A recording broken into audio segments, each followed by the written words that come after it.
memangnya kamu tahu apa tentang buah-buahan? Kamu kan cuma mahasiswi? Baiklah. Kalau kamu bisa menjual semua ini, aku akan memberimu 10 juta rupiah. Kalau tidak, kamu langsung kupecat. Suara kasar manajer Budi menggema di seluruh toko buah Pasar Segar. Beberapa karyawan di sekitar terkikik. Di mata mereka, Sari hanyalah seorang mahasiswi naif yang sedang butuh uang dan terpaksa mengambil cuti kuliah. Tapi Sari tidak berkata apa-apa. Akan saya tunjukkan siapa saya sebenarnya, batinnya. Begitulah hari pertama Sari di Pasar Segar dimulai. Sari adalah seorang gadis yang sejak kecil menyukai angka dan pola. Saat teman-temannya bermain di mal, Sari lebih suka di rumah membantu ibunya merapikan buku kas toko kelontong mereka. Baginya, melihat angka-angka bergerak dan membentuk pola di kepalanya adalah hal yang menyenangkan. Sari, kamu sepertinya bisa berbicara dengan angka, ya? Dengan bakatmu itu, ibu yakin kamu akan sukses besar nanti, kata ibunya selalu. Namun, saat Sari menginjak semester 4, ibunya didiagnosis menderita kanker payudara. Seketika, dunia keluarganya runtuh. Biaya operasi, kemoterapi, dan tagihan rumah sakit bulanan adalah jumlah yang mustahil ditutupi bahkan dengan beberapa pekerjaan paruh waktu sekalipun.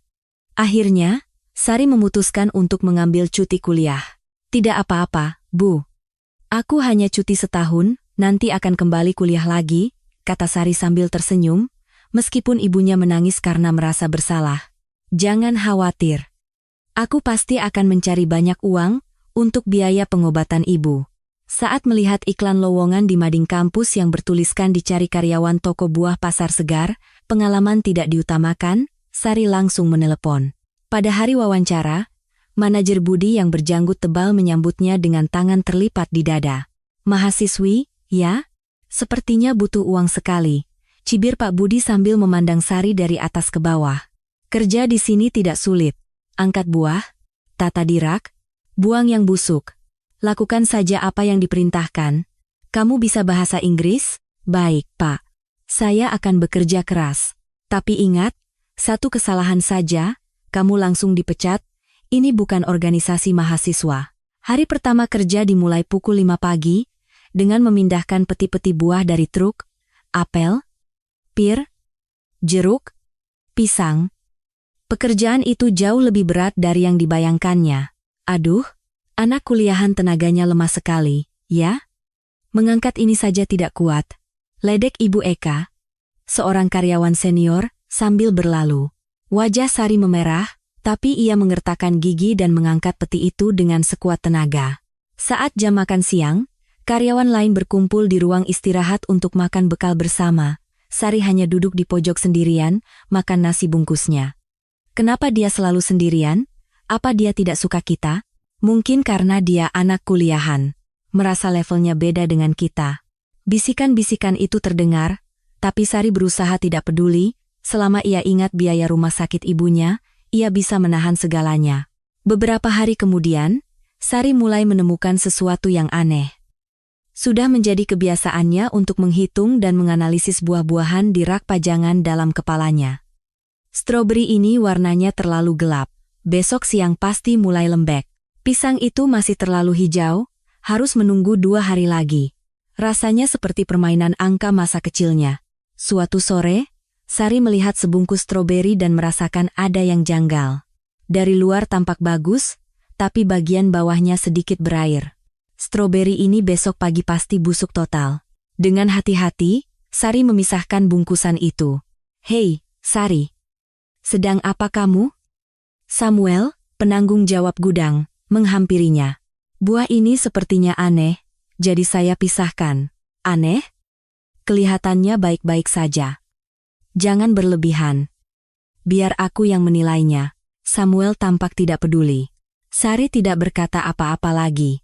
Keesokan paginya saat Sari tiba di toko, stroberi yang ia pisahkan kemarin benar-benar telah busuk. Benar-benar lembek dan tidak bisa dijual. Dugaanku benar. Hal seperti itu terjadi berulang kali. Sari menjadi semakin akurat dalam menilai kondisi buah. Seminggu berlalu, Sari sudah hafal seluruh tata letak buah di toko. Di mana letak buah tertentu, kapan masuknya, dan bahkan kapan kira-kira akan busuk. Malam itu, Di rumah kontrakan sederhananya, Sari makan malam bersama ibunya yang baru pulang dari rumah sakit. Ibunya tampak sangat lelah karena kemoterapi. "Sari, bagaimana pekerjaanmu? Tidak terlalu berat, kan?" "Tidak apa-apa, Bu. Menyenangkan, kok." Ternyata setiap buah punya karakteristik yang berbeda. Sari tersenyum ceria agar ibunya tidak khawatir. "Ibu cepat sembuh ya, supaya aku bisa kuliah lagi." "Terima kasih, Sari. Ibu akan berusaha cepat sembuh." Begitulah Sari, di sudut yang tidak diperhatikan siapapun, diam-diam melanjutkan pengamatannya. Ia percaya, suatu hari nanti akan tiba saatnya untuk menunjukkan kemampuannya. Dan tidak ada yang tahu bahwa mahasiswi pendiam itu akan segera mengubah toko ini sepenuhnya.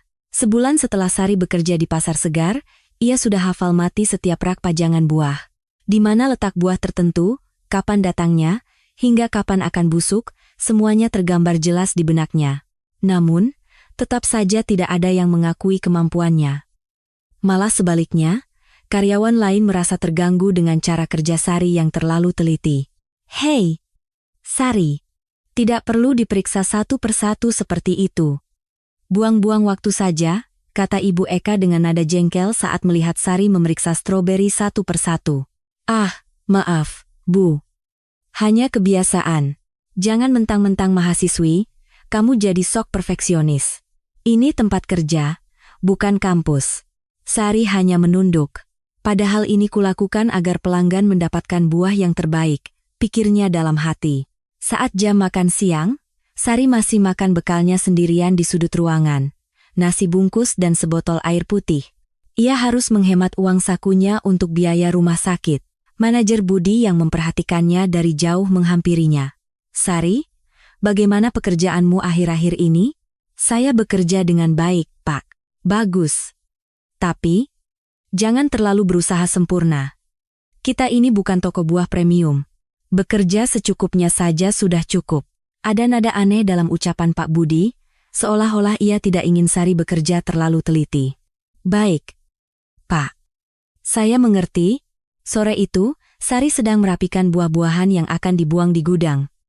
Anggur, persik, dan ceri dalam kardus-kardus besar, semuanya ditempeli stiker lewat batas waktu. Tapi menurut Sari, ini aneh. Banyak sekali buah yang menurutnya masih bisa dijual untuk 2 atau 3 hari ke depan. Aneh. Ceri ini kan baru masuk kemarin, kenapa sudah mau dibuang? Sari mengambil satu buah ceri dan memeriksanya dengan saksama. Warnanya bagus, teksturnya kenyal, dan aromanya segar. Sama sekali bukan kondisi untuk dibuang. "Sedang apa kamu?" Tiba-tiba sebuah suara terdengar dari belakang. "Itu Samuel, penanggung jawab gudang." "Ah, hanya merapikan barang-barang yang akan dibuang. Cepat selesaikan dan keluar. Gudang bukan tempat karyawan lalu lalang." Nada bicara Samuel terdengar waspada. Sari mengangguk dan keluar, tapi perasaan ganjil itu tidak bisa hilang. Malam itu, Sari menemui ibunya di rumah sakit. Kondisi ibunya perlahan membaik, tapi biaya pengobatan tetap menjadi beban berat. "Sari, tagihan rumah sakit bulan ini besar sekali, apa tidak apa-apa?" "Tidak apa-apa, Bu. Aku bisa menanganinya." Padahal, Sari sangat khawatir. Gaji dari pekerjaan paruh waktunya tidak cukup untuk menutupi biaya bulanan. "Ibu harus cepat sembuh, ya, supaya aku bisa kembali ke kampus." "Maafkan Ibu, Sari, gara-gara Ibu. Jangan bicara begitu. Kita kan keluarga." Sambil memegang tangan ibunya yang kurus, Sari kembali bertekad. Ia akan bekerja lebih keras lagi untuk menyembuhkan ibunya sepenuhnya. Keesokan harinya, Sari bekerja lebih giat. Tapi pada saat yang sama, ia mulai mengamati keanehan-keanehan di toko, terutama cara Samuel menangani barang buangan di gudang. Terlalu banyak buah yang masih layak jual dibuang begitu saja. "Mas Samuel, blueberry ini sepertinya masih bagus, kenapa dibuang?" tanya Sari suatu hari dengan hati-hati. "Kamu tidak perlu tahu. Ini untuk jaga-jaga saja. Bagaimana kalau ada pelanggan yang keracunan karena makan buah busuk? Tapi kalau begini kan bisa dijual dengan harga diskon." "Hei, Sari. Itu urusanku untuk menilainya. Kamu cukup kerjakan saja apa yang diperintahkan," jawab Samuel dengan kesal. Tapi Sari tidak menyerah. Setelah mengamati beberapa hari lagi, ia menjadi yakin. Jelas ada sesuatu yang tidak beres sedang terjadi. Seminggu kemudian, Sari menemukan sebuah pola. Pada hari dan jam tertentu, buah-buahan berkualitas baik akan dibuang. Dan pada jam-jam itu, Samuel selalu sendirian di gudang. Jangan-jangan, Samuel sengaja menggelapkan buah-buahan bagus ini, namun, Sari tidak mau gegabah. Ia hanya seorang mahasiswi paruh waktu, sementara Samuel adalah karyawan veteran yang sudah bekerja di toko ini lebih dari 5 tahun. Aku harus mengumpulkan lebih banyak bukti. Harus pasti. Setiap malam, Sari tinggal lebih lama untuk mengamati. Setelah semua karyawan pulang, ia diam-diam memeriksa area sekitar gudang. Hingga suatu malam, Sari menyaksikan momen krusial. Ia melihat Samuel memindahkan kardus-kardus berlabel Buan ke dalam mobilnya. Isinya adalah buah-buahan premium yang masih dalam kondisi sempurna. Ternyata benar. Jantung Sari berdebar kencang. Samuel telah menipu semua orang dengan melabeli buah bagus sebagai barang buangan untuk ia ambil sendiri. Tapi di saat yang sama, ia merasa takut. Bagaimana jika aku ketahuan? Keesokan harinya, pikiran Sari kalut saat bekerja. Kepada siapa ia harus melaporkan ini? Manajer Budi? Tapi Pak Budi juga dekat dengan Samuel. Sari, kamu kelihatannya khawatir? Saat makan siang, Ibu Eka menghampirinya. Untuk pertama kalinya, Sari merasa ada rekan kerja yang peduli padanya. Tidak, Bu, saya tidak apa-apa. Begitu ya. Akhir-akhir ini kamu sering lembur, jaga kesehatanmu. Jangan sampai pingsan di sini. Ucapan Ibu Eka membuat Sari merasa sedikit berterima kasih. Meskipun dulu ia meremehkannya, sekarang sepertinya ia mulai diakui sebagai rekan kerja. Sore itu, Sari kembali merapikan barang buangan di gudang. Masih banyak buah yang disayangkan, tapi sekarang ia tahu alasannya. Suatu saat, masalah ini harus diselesaikan. Tapi bagaimana? Sari mulai mencatat tanggal, waktu, dan hal-hal yang mencurigakan di buku catatan kecilnya, sebagai persiapan jika suatu saat bukti itu diperlukan. Samuel yang melihatnya dari jauh menghampiri. Sari, akhir-akhir ini kamu sering terlihat di gudang. Iya, merapikan barang buangan. Jangan terlalu dipikirkan. Kerjakan seadanya saja. Ucapan Samuel terdengar seperti sebuah peringatan. Sari mengangguk, tapi dalam hatinya ia semakin yakin. Dia pasti menyembunyikan sesuatu. Malam itu, sambil makan malam bersama ibunya, pikiran Sari terus berkecamuk. Ia bingung antara keinginan untuk melakukan hal yang benar dan ketakutan kehilangan pekerjaan. Sari, ada masalah? Wajahmu murung sekali hari ini. Tidak, Bu. Hanya pekerjaan sedikit rumit. Kalau pekerjaanmu berat, kamu boleh berhenti kapan saja. Ibu akan cari cara lain. Jangan khawatir, Bu. Aku baik-baik saja. Tapi Sari tahu, ia sedang berada di persimpangan jalan yang sangat penting. Malam itu, Sari memandangi foto ayahnya. Ia teringat pesan yang pernah ayahnya sampaikan. Sari, melakukan hal yang benar itu tidak selalu mudah. Tapi hanya dengan cara itu, kita bisa hidup dengan kepala tegak. Sari membulatkan tekadnya. Ia akan mengumpulkan bukti yang lebih kuat dan suatu hari nanti akan menyelesaikan masalah ini. Sejak hari itu, Sari mengamati dengan lebih hati-hati pola perilaku Samuel, jenis dan waktu pembuangan buah, serta kondisi sebenarnya, semuanya ia catat. Sari pun sadar, ia tidak hanya memiliki kemampuan untuk menilai kesegaran buah, tapi juga kejelian untuk menemukan masalah tersembunyi di toko ini. Ayah, apa yang kulakukan ini benar, kan? Sari bertanya dalam hati, seolah-olah ayahnya menjawab. Tentu saja, Sari. Apa yang kamu lakukan itu benar. Begitulah, tanpa sepengetahuan siapapun, Sari diam-diam mencari kebenaran.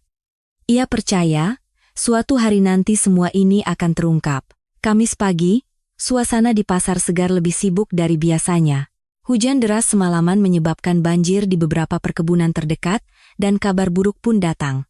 Sialan. Pasokan stroberi dan blueberry untuk hari ini dibatalkan semua. Teriak manajer Budi setelah menutup telepon. Kamis menjelang akhir pekan adalah hari di mana permintaan buah biasanya tinggi. Lalu bagaimana, Pak? Kalau pelanggan datang mencari stroberi bagaimana? Tanya Ibu Eka dengan cemas. Kita harus cari dari tempat lain.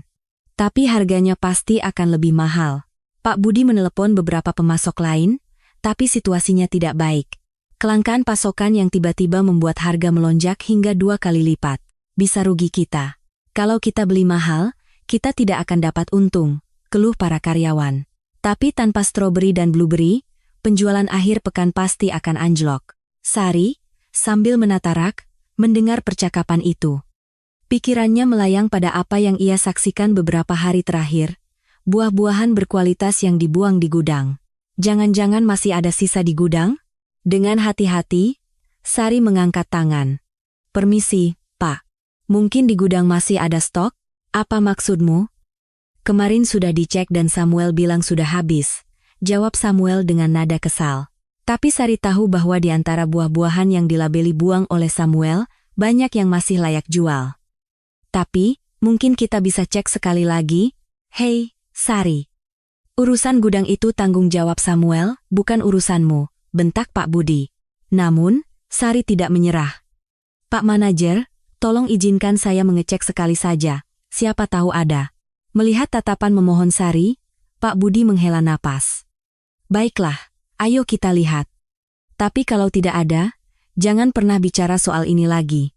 Semua karyawan berjalan menuju gudang. Wajah Samuel tampak kesal, tapi ia terpaksa membuka pintu. Di dalam, tumpukan kardus memenuhi ruangan, sebagian besar dengan stiker buang. Tuh, kan. Sudah kubilang tidak ada. Ini semua akan dibuang, kata Samuel. Tapi Sari mulai memeriksa kardus satu persatu. Stroberi ini sepertinya masih bagus. Saat Sari membuka satu kardus, stroberi di dalamnya masih terlihat segar. Ada beberapa yang sedikit lembek, tapi sebagian besar masih sangat layak jual. Itu barang yang harusnya dibuang kemarin. Sudah busuk, kata Samuel dengan cepat. Sari terus memeriksa. Tidak, Pak. Stroberi ini masih bisa dijual sampai sore nanti. Warnanya bagus, aromanya juga masih segar. Sari mengambil satu stroberi dan menjelaskan. Lihat, bagian ini memang sedikit lembek, tapi sebagian besar masih kenyal. Aromanya juga masih manis. Ini sudah cukup layak untuk dijual dengan diskon. Karyawan lain mulai ikut memeriksa. Ternyata ucapan Sari benar. Loh, ini benar-benar masih bagus.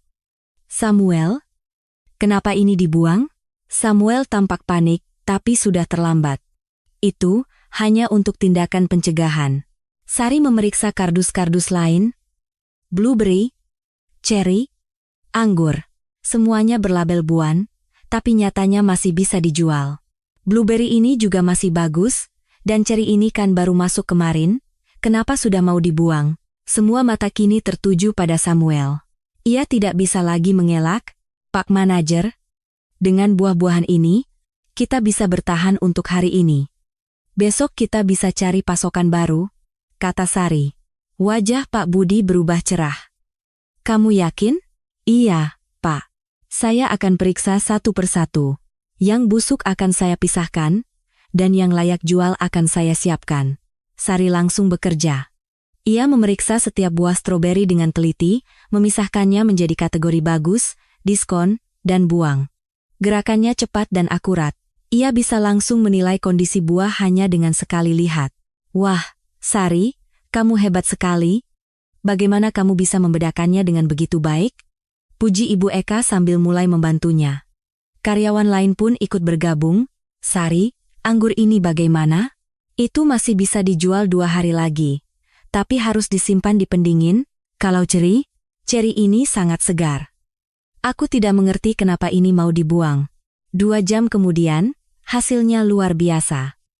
Dari 15 kardus buah yang seharusnya dibuang, lebih dari 70% masih dalam kondisi layak jual. 8 kardus bisa dijual dengan harga normal, 3 kardus untuk diskon, dan hanya 4 kardus yang benar-benar harus dibuang. Dengan ini, kita aman untuk hari ini, bahkan mungkin sampai besok pagi, kata Sari. Manajer Budi menatap Sari dengan tak percaya. Sari, kamu luar biasa. Aku tidak tahu kamu punya kemampuan seperti ini. Saya hanya belajar dari pengamatan, Pak, jawab Sari dengan rendah hati. Akhirnya, Kesempatannya untuk unjuk gigi telah tiba. Sementara itu, Samuel tampak semakin gelisah. Kebohongannya terbongkar. Samuel, ini aneh. Kenapa buah sebagus ini terus-menerus kamu buang? Tanya Ibu Eka dengan curiga. Itu hanya sebuah kesalahan. Pekerjaan sedang banyak akhir-akhir ini.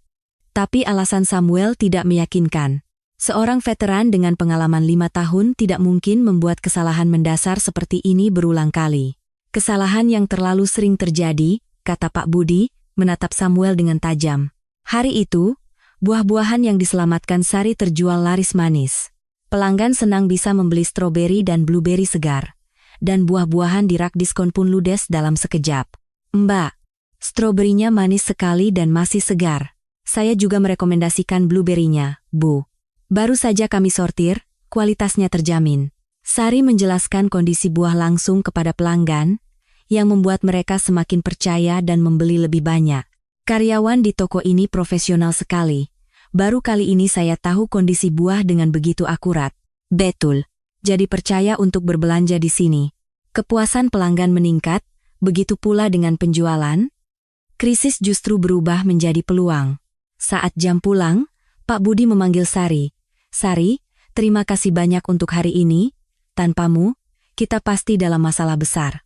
Bukan apa-apa, Pak. Saya hanya melakukan apa yang saya bisa. Tapi, apa kamu tahu kenapa Samuel membuang buah-buahan sebagus itu? Sari ragu sejenak. Haruskah ia menceritakan semua pengamatannya? Sebenarnya, sejak beberapa hari lalu saya sudah merasa aneh. Pak, terlalu banyak buah bagus yang dibuang. Coba ceritakan lebih detail. Sari pun menceritakan dengan hati-hati semua yang ia amati. Pola perilaku Samuel, kondisi buah yang dibuang, hingga apa yang ia saksikan malam itu. Wajah Pak Budi menjadi sangat serius. Kamu yakin? Iya, Pak. Saya melihatnya sendiri. Baiklah. Aku akan menyelidikinya. Terima kasih atas kerja kerasmu hari ini. Malam itu, Sari menceritakan kejadian hari ini kepada ibunya. Bu, hari ini aku menyelamatkan toko. Benarkah? Anak ibu hebat sekali. Iya. Aku menemukan buah-buahan yang tidak ditemukan orang lain. Dan para pelanggan juga senang. Ibunya tersenyum bangga. Memang anak ibu ini luar biasa. Dulu katanya bisa bicara dengan angka. Sekarang sepertinya bisa bicara dengan buah juga.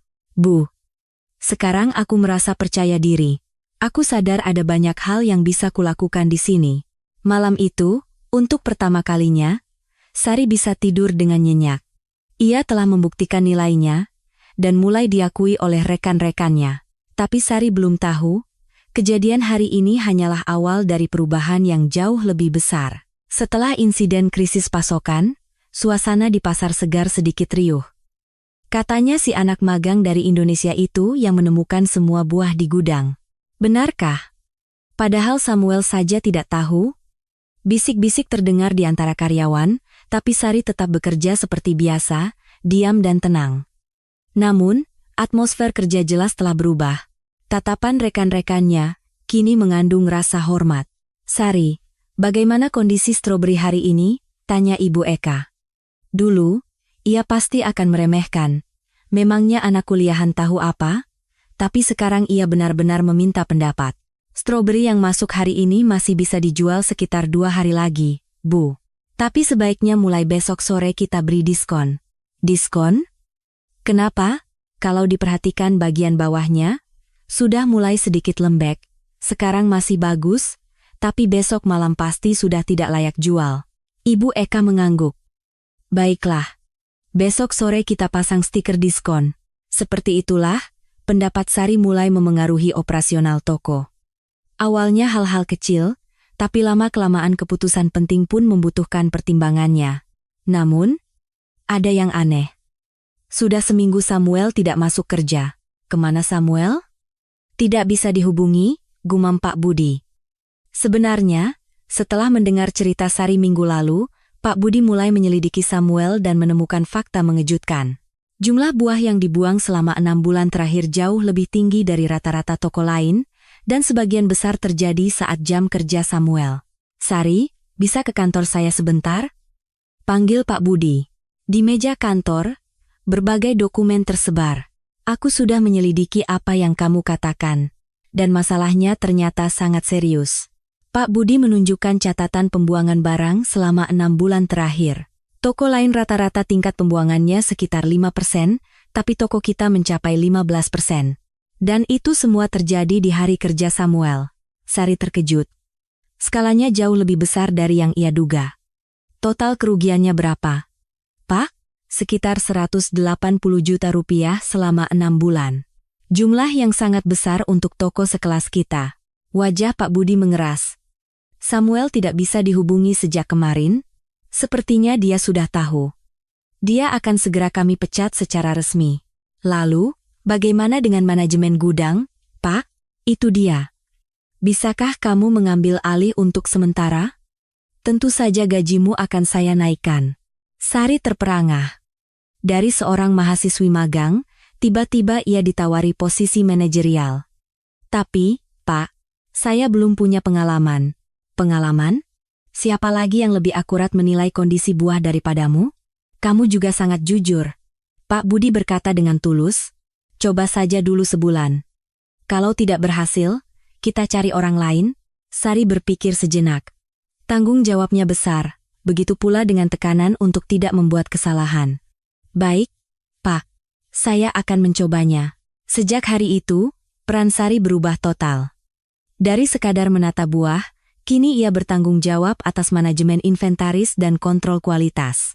Tantangan besar pertamanya datang seminggu kemudian. Menjelang akhir pekan, pasokan buah dalam jumlah besar datang, tapi sebagian besar matang lebih cepat dari perkiraan. Sari, pisang ini bagaimana? Sepertinya matangnya terlalu cepat, tanya Ibu Eka dengan cemas. 10 sisir pisang besar sudah menguning seluruhnya. Sari memeriksa pisang-pisang itu satu persatu. Pisang ini sedang dalam kondisi paling enak untuk dimakan, Bu. Tapi besok pasti sudah terlalu matang dan sulit dijual. Lalu bagaimana?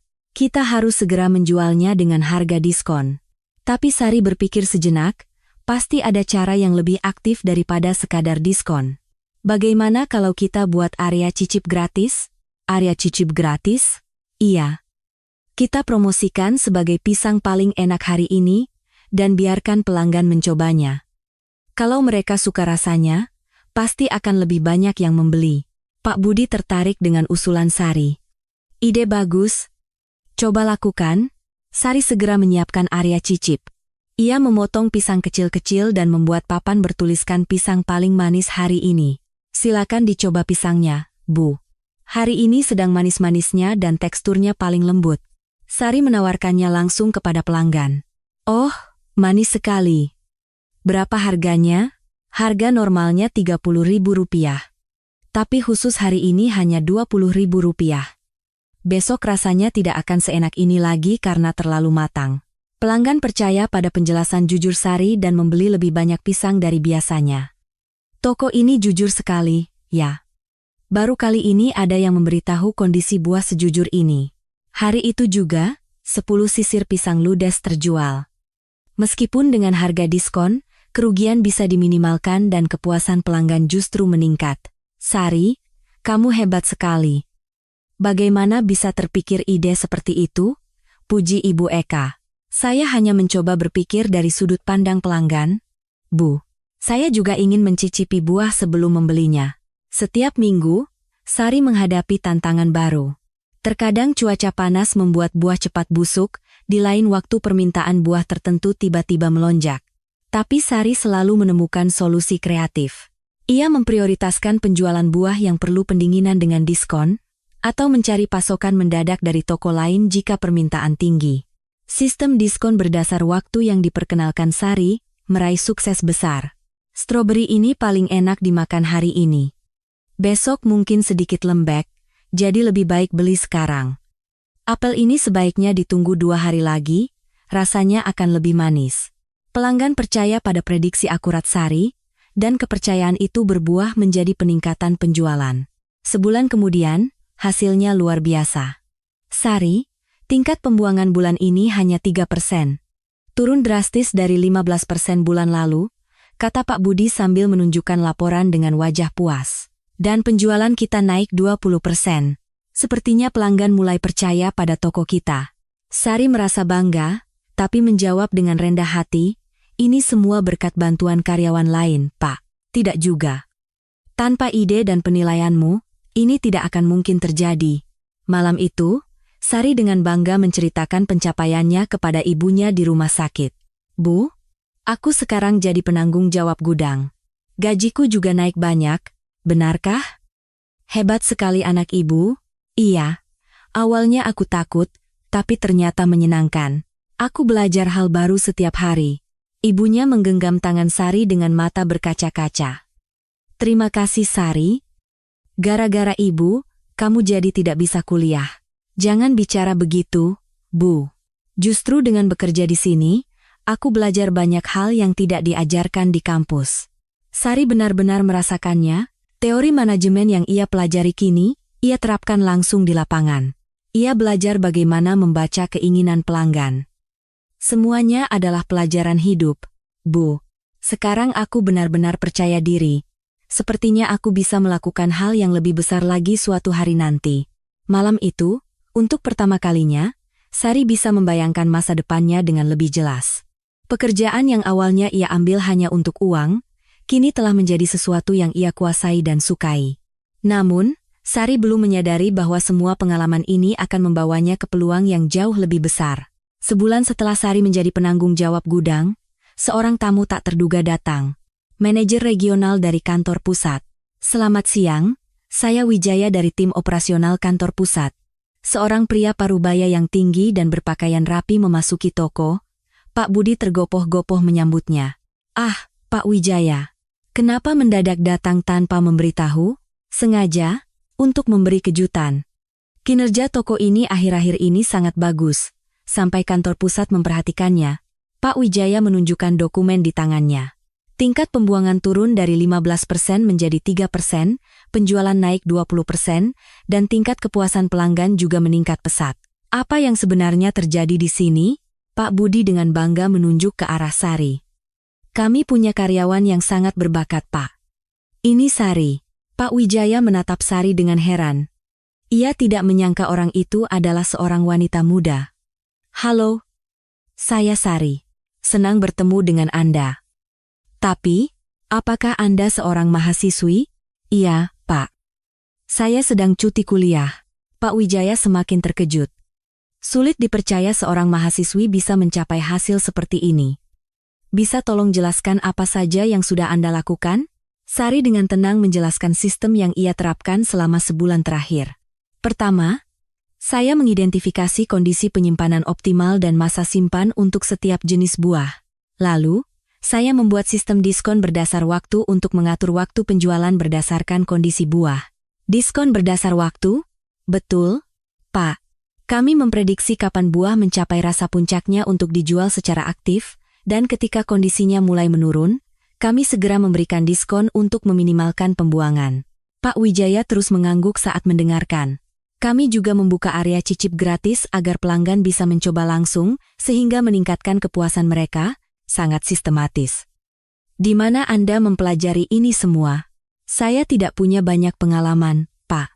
Saya hanya suka mengamati angka dan pola, dan perlahan-lahan saya menemukan metodenya. Pak Wijaya terkagum-kagum. Bahkan dirinya yang seorang magister manajemen mungkin akan kesulitan membangun sistem seefektif ini di lapangan. Fakta bahwa seorang mahasiswi melakukannya hanya dengan pengalaman praktis sungguh luar biasa. Jika Anda ada waktu, bisakah kita bicara lebih detail?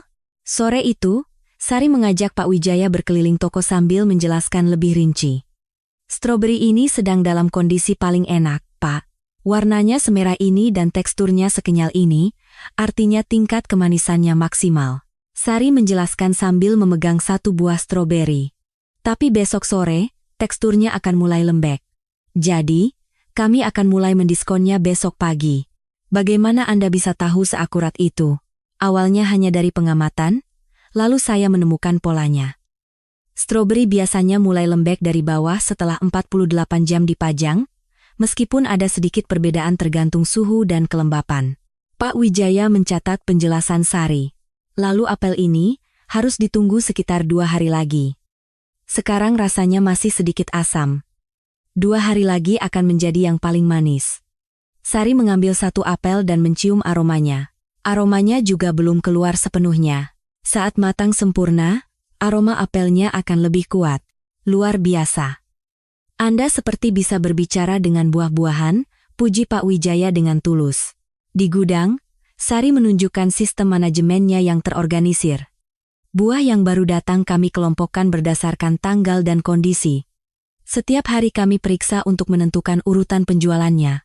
Di dinding, tergantung sebuah bagan buatan Sari yang merangkum suhu, kelembapan, dan masa simpan rata-rata untuk setiap buah. Bagaimana Anda membuat bagan ini? Ini adalah ringkasan dari hasil pengamatan saya selama 2 bulan terakhir, Pak. Awalnya hanya catatan kecil, tapi seiring data terkumpul, polanya mulai terlihat. Pak Wijaya meneliti bagan itu. Datanya sangat detail dan akurat. Ini kualitasnya setara dengan materi yang bisa digunakan di kantor pusat. Benarkah, Pak? Sari terkejut. Tentu saja. Toko-toko lain juga membutuhkan sistem seperti ini, terutama untuk mengatasi masalah tingkat pembuangan yang tinggi secara nasional. Saat itu, Pak Budi mendekat. Pak Wijaya, sebelum Sari datang, toko kami benar-benar dalam kesulitan. Banyak buah terbuang dan keluhan pelanggan juga banyak. Bagaimana kondisi sebelumnya? Penanggung jawab sebelumnya sedikit bermasalah. Belakangan kami tahu, dia menggelapkan buah-buahan bagus dengan melabelinya sebagai barang buangan. Wajah Pak Wijaya menjadi serius. Separah itu? Iya, Pak. Kerugian mencapai sekitar 180 juta rupiah dalam 6 bulan. Beruntung Sari berhasil mengungkapnya, Pak Wijaya menatap Sari sekali lagi. Ternyata ia bukan hanya karyawan yang kompeten, tapi juga sosok yang jujur. Mbak Sari, apakah Anda sudah punya rencana setelah lulus? Belum ada yang pasti, Pak. Rencananya saya akan kembali melanjutkan kuliah dulu. Kalau Anda tertarik, saya ingin menawarkan program magang di kantor pusat. Sari terkejut. Magang? Betul. Program paruh waktu yang bisa dijalankan sambil kuliah. Kami ingin Anda memimpin proyek untuk menerapkan sistem ini di toko-toko lain. Pak Budi ikut terkejut. Benarkah, Pak? Sari kami? Iya. Terus terang, talenta seperti ini jarang ditemukan. Punya pengalaman praktis, kreatif, dan juga jujur. Sari terdiam. Beberapa bulan lalu, ia diremehkan dengan sebutan cuma mahasiswi, tapi sekarang ia mendapat tawaran langsung dari kantor pusat. Pikirkan saja dulu. Tidak perlu terburu-buru, kata Pak Wijaya sambil memberikan kartu namanya. Tapi satu hal yang perlu Anda tahu, kesempatan seperti ini sangat langka, terutama bagi seseorang yang masih berstatus mahasiswa. Malam itu, Sari menceritakan semuanya kepada ibunya. Bu, aku dapat tawaran magang dari kantor pusat, benarkah, Sari? Iya. Mereka memintaku untuk memimpin proyek penerapan sistem yang aku buat di toko-toko lain. Ibunya menggenggam tangan Sari dengan mata berkaca-kaca. Sari, ibu bangga sekali. Gara-gara ibu sakit, kamu jadi tidak bisa kuliah. Jangan bilang begitu, Bu. Justru melalui pekerjaan ini, aku menemukan apa yang benar-benar ingin aku lakukan. Memangnya apa yang kamu suka? Angka itu penting, tapi pada akhirnya, yang terpenting adalah membuat orang lain bahagia, Bu. Melihat wajah puas pelanggan setelah membeli buah yang bagus membuatku sangat senang. Sari benar-benar merasakannya. Awalnya ia berpikir yang terpenting adalah kemampuannya menilai kondisi buah, tapi sekarang ia menemukan makna yang lebih besar. Bu, sekarang aku yakin. Aku tahu apa pekerjaan yang bisa aku lakukan dengan baik. Malam itu, Sari menatap kartu nama dari Pak Wijaya. Ia merasa dirinya yang sekarang sudah sangat berbeda dari saat pertama kali datang ke pasar segar. Dulu ia bekerja hanya untuk biaya pengobatan ibunya, tapi sekarang ia merasa telah menemukan impiannya. Ayah, aku sudah menemukan apa yang ingin aku lakukan. Dan sepertinya aku bisa melakukannya dengan sangat baik. Besok, ia berencana menelepon Pak Wijaya dan menerima tawaran magang itu. Sehari setelah Sari menerima tawaran magang, perubahan lain terjadi di pasar segar. Manajer Budi mengumpulkan semua karyawan dan membuat pengumuman penting. Kemarin, kantor pusat memberitahu bahwa toko kita terpilih sebagai toko terbaik bulan ini. Suara riuh terdengar di antara karyawan. Itu adalah penghargaan yang dipilih dari 50 toko di seluruh negeri. Dan pusat dari semua ini adalah Sari. Semua mata tertuju pada Sari. Kali ini, tatapan mereka berbeda. Bukan lagi tatapan meremehkan atau curiga, melainkan kekaguman dan rasa terima kasih yang tulus. Sistem manajemen inventaris dan strategi diskon, berdasar waktu yang diperkenalkan Sari akan menjadi model bagi toko-toko lain. Ibu Eka mulai bertepuk tangan, diikuti oleh karyawan lainnya. Wajah Sari memerah saat ia menunduk. Dan mulai sekarang, Sari akan bekerja sebagai anak magang di kantor pusat sambil melanjutkan kuliahnya. Selamat, Sari. Tepuk tangan semakin meriah. Tapi di tengah gemuruh itu, kata-kata Pak Budi selanjutnya adalah yang paling bermakna. Jujur saja, saat Sari pertama kali datang, saya sangat meragukannya. Saya berpikir, memangnya mahasiswi tahu apa? Ruangan menjadi hening. Tapi sekarang saya sadar. Saya benar-benar salah. Suara Pak Budi dipenuhi penyesalan yang tulus. Yang lebih penting dari usia atau pengalaman adalah semangat, kejelian mengamati, dan kejujuran. Sari memiliki semuanya, hati Sari terasa hangat. Ia teringat betapa dinginnya perlakuan Pak Budi di hari pertamanya. Sari, saya benar-benar minta maaf. Dan terima kasih. Setelah rapat selesai, Ibu Eka menghampiri Sari. Sari, aku juga mau minta maaf. Untuk apa, Bu? Maaf karena dulu meremehkanmu. Aku benar-benar malu pernah berpikir cuma mahasiswi. Sari tersenyum mendengar permintaan maaf tulus itu. Tidak apa-apa, Bu. Dulu kan saya memang belum tahu apa-apa? Bukan begitu. Kami yang punya prasangka. Padahal kemampuan tidak ada hubungannya dengan usia atau pengalaman. Sore itu, Sari berjalan pelan mengelilingi toko tempatnya bekerja. Semuanya telah berubah. Rak buah tertata lebih sistematis, dan di sudut diskon terpasang papan informasi waktu terbaik membeli yang ia buat. Stroberi ini paling enak hari ini. Pisang ini akan lebih manis besok. Pelanggan dengan puas memilih buah, sambil membaca panduan itu. Toko ini ramah sekali, ya. Sampai diberitahu kapan waktu terbaik untuk membeli. Betul. Di tempat lain tidak ada layanan seperti ini. Sari merasa bangga melihat kepuasan pelanggan. Sistem yang ia terapkan benar-benar bermanfaat bagi orang banyak. Di gudang, seorang karyawan baru sedang mempelajari bagan manajemen buatan Sari. Mbak Sari, bagan ini hebat sekali. Bagaimana Mbak bisa membuatnya sedetail ini? Jangan panggil Mbak, saya juga masih belajar. Jawab Sari dengan rendah hati sambil menjelaskan sistem itu kepada karyawan baru. Yang terpenting adalah mengamati setiap hari. Setiap buah punya karakteristik yang sedikit berbeda. Malam itu, untuk merayakan hari kerja terakhir Sari, rekan-rekannya mengadakan pesta perpisahan kecil. Sari, terima kasih atas kerja kerasmu. Kami banyak belajar darimu. Berkat kamu, kami jadi lebih menikmati pekerjaan ini. Kalau sudah di kantor pusat, jangan lupakan kami, ya. Mendengar kata-kata hangat itu, Sari hampir menangis. Awalnya ia merasa kesepian dan kesulitan, tapi sekarang mereka telah menjadi orang-orang yang berharga baginya. Justru saya yang banyak belajar dari kalian semua. Tanpa kalian, saya tidak akan bisa melakukannya sendirian.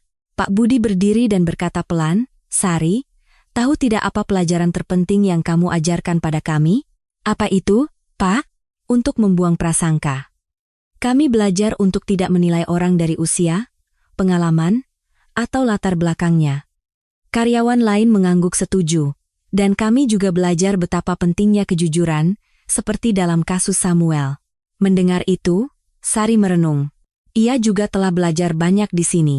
Awalnya ia hanya bangga pada kemampuannya menilai kesegaran buah, tapi sekarang ia menyadari sesuatu yang jauh lebih penting. Seminggu kemudian, Sari memulai hari pertamanya di kantor pusat. Kantor yang rapi dan karyawan berjas membuatnya sedikit gugup. Mbak Sari, selamat datang. Saya Sarah, kepala tim Anda. Seorang wanita parubaya dengan senyum ramah menyambutnya. Mulai sekarang, Anda akan bertanggung jawab atas proyek peningkatan efisiensi toko nasional. Tugasnya adalah menerapkan sistem yang Anda kembangkan di toko-toko lain. Sarah mengantar Sari ke ruang rapat, di mana beberapa manajer regional sudah duduk. Bapak dan Ibu sekalian, ini adalah Sari, orang yang berhasil menekan tingkat pembuangan di pasar segar hingga 3%. Para manajer bertepuk tangan. Meskipun masih canggung, Sari merasa lebih percaya diri. Mbak Sari, toko-toko lain punya masalah serupa. Rata-rata tingkat pembuangannya sekitar 12%. Data dari seluruh toko nasional muncul di layar proyektor. Jika kita bisa menerapkan sistem Anda dan menekan angka itu hingga setengahnya, kita bisa menghemat miliaran rupiah setiap tahun. Jantung Sari berdebar kencang.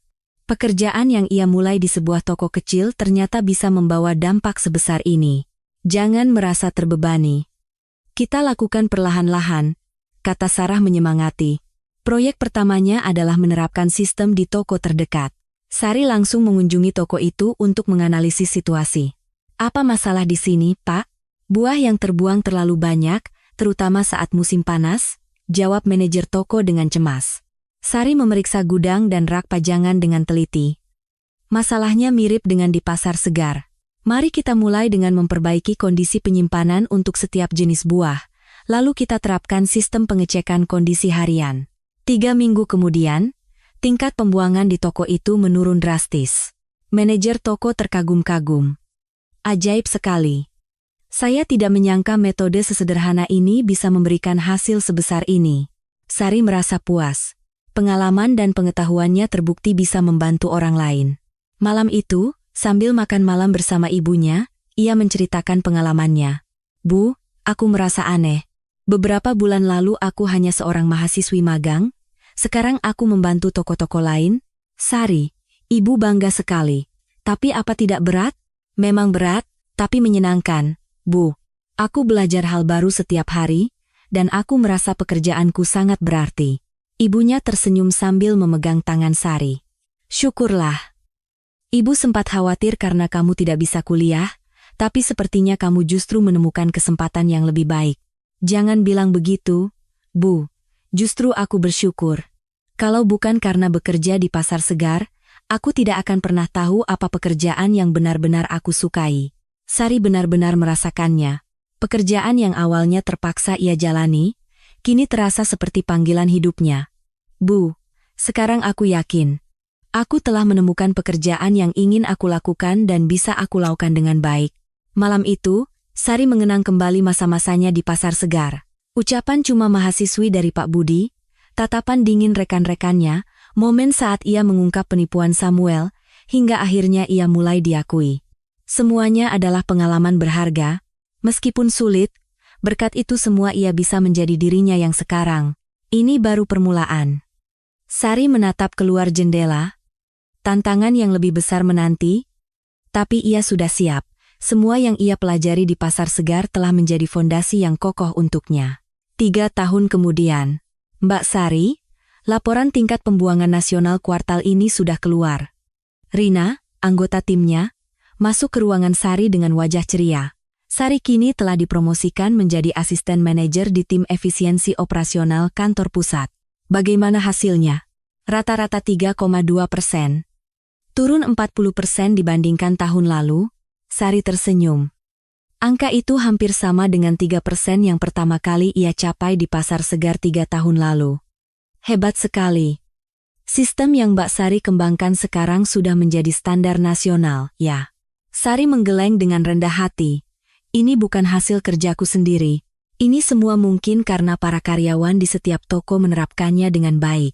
Sore itu, Sari mengunjungi pasar segar setelah sekian lama. Selain untuk inspeksi rutin, ia juga merindukan rekan-rekan kerjanya di sana. Sari. Lama tidak bertemu. Ibu Eka berlari menyambut dan memeluknya. Ibu Eka kini telah menjadi wakil manajer toko. Ibu Eka. Selamat ya. Atas promosinya. Terima kasih. Ini semua berkat kamu. Sistem yang kamu ajarkan membuat toko kita terus menjadi yang nomor 1. Toko itu telah banyak berubah, lebih modern dan terorganisir, tapi sistem dasar yang diperkenalkan Sari tetap dipertahankan. Bu, stroberi ini paling manis besok, kalau pisang ini, paling enak dimakan sekarang. Seorang karyawan muda menjelaskan kepada pelanggan, membuat Sari merasa bangga. Layanan panduan waktu yang ia mulai kini telah menjadi tradisi di sana. Sari, lihat ke sana. Ibu Eka menunjuk sebuah sudut. Di sana, tergantung sebuah bingkai kecil. Awal mula inovasi pasar segar. Karya pertama Sari. Di bawahnya, bagan manajemen buah pertama yang dibuat Sari dipajang. Kenapa ini dipajang, Bu? Pak Budi yang memasangnya. Untuk ditunjukkan kepada karyawan baru, katanya. Ia ingin mereka tahu bahwa siapapun bisa menciptakan perubahan seperti ini asalkan punya semangat. Hati Sari terasa hangat. Saat itu, Pak Budi muncul. 3 tahun berlalu, tapi ia masih terlihat gagah. Sari, bintang kita datang. Pak Manajer, apa kabar? Bukan bintang, Pak. Saya hanya beruntung. Keberuntungan saja tidak cukup. Itu karena kamu bekerja keras, mengamati dengan jeli, dan berpikir kreatif. Pak Budi mengajak Sari ke kantornya. Sebenarnya, aku punya satu permintaan. Permintaan apa, Pak? Kami mau membuat program pelatihan untuk karyawan baru. Bisakah kamu memberikan kuliah berdasarkan pengalamanmu? Sari terkejut. Saya? Memberikan kuliah? Iya. Ceritakan bagaimana kamu beradaptasi, bagaimana kamu menciptakan sistem itu melalui pengamatanmu. Pengalamanmu akan sangat berharga bagi para junior. Sari berpikir sejenak. Jika pengalaman saya bisa membantu orang lain, saya akan melakukannya. Sebulan kemudian, Sari memberikan kuliah pertamanya di Pasar Segar, di hadapan 10 karyawan baru. Halo semuanya. Saya Sari. 3 tahun lalu, saya memulai karir saya di sini sebagai pekerja paruh waktu. Para peserta menatapnya dengan penasaran. Sari menceritakan kisahnya dengan jujur, pengalaman diremehkan, makan siang sendirian, hingga prosesnya menemukan pola pada buah-buahan. Yang terpenting adalah pengamatan. Buah yang terlihat sama setiap hari sebenarnya berbeda jika dilihat lebih dekat. Sari membawa buah asli untuk menjelaskan. Lihat kedua apel ini, dari luar mirip, tapi tekstur dan aromanya berbeda. Lalu, data juga penting. Kapan buah itu masuk? Berapa suhunya? Bagaimana kelembapannya? Semua data itu punya arti. Setelah kuliah, seorang karyawan muda bertanya, Mbak Sari, bagaimana Mbak bisa bertahan saat diremehkan pada awalnya? Sari menjawab, seringkali saya ingin menyerah. Tapi saya percaya bahwa apa yang saya lakukan itu berarti, dan saya yakin suatu saat nanti saya akan diakui. Bagaimana Mbak bisa seyakin itu? Karena buah-buahan tidak pernah berbohong. Para peserta tampak bingung, buah-buahan itu selalu berubah sesuai dengan prediksi saya. Setiap hari, saya bisa memastikan bahwa saya benar. Itulah yang memberi saya kepercayaan diri. Saat meninggalkan ruang pelatihan, Sari mengenang 3 tahun lalu. Betapa terkejutnya dirinya di masa lalu jika bisa melihat dirinya yang sekarang. Dalam perjalanan pulang, Sari mampir ke kafe bersama ibunya, yang kini sudah pulih total dan kembali bekerja. Sari, bagaimana kuliahmu hari ini? Menyenangkan, Bu. Aneh rasanya tahu pengalamanku bisa membantu orang lain. Ibu bangga sekali. Bu, sebenarnya aku bersyukur. Untuk apa? Karena harus cuti kuliah demi biaya pengobatan, karena akhirnya bekerja di Pasar Segar. Semua itu adalah kesempatan bagiku. Jika semua itu tidak terjadi, ia mungkin akan tetap menjadi mahasiswi biasa, tanpa tahu apa yang benar-benar ia sukai. Malam itu, Sari merapikan kenangan lamanya di kamar. Buku catatan kecil dari Pasar Segar, bagan manajemen buah pertamanya, dan foto bersama rekan-rekannya. Di halaman terakhir buku catatannya, ia menulis, 3 tahun lalu, di hari ini, aku memberikan kuliah pertamaku di Pasar Segar. Di tempat di mana aku dulu diremehkan, kini aku menjadi seorang pengajar. Pelajaran dari buah-buahan, jangan menilai dari penampilan luar, semua akan berubah seiring waktu, dan kejujuran adalah yang utama. Dan kesadaran terpenting, kesuksesan sejati bukanlah tentang akurasi angka, melainkan tentang bagaimana angka-angka itu bisa membuat hidup orang lain menjadi lebih baik. Sari meletakkan pulpennya. Di suatu tempat, ia merasa ayahnya sedang mengawasinya. Ayah, aku berhasil. Aku menemukan pekerjaan yang aku cintai, dan dengan itu aku bisa membantu banyak orang. Minggu depan, proyek baru akan dimulai, membangun sistem manajemen digital untuk toko buah nasional. Tantangan yang lebih besar, tapi Sari sudah siap. Di balik buah, ada angka. Di balik angka, ada hati manusia. Dan memahami hati itu untuk membawanya ke arah yang lebih baik adalah impiannya yang sesungguhnya. Kisah Sari baru saja dimulai. Mimpi yang bersemi di sebuah toko buah kecil kini siap mekar ke dunia yang lebih luas.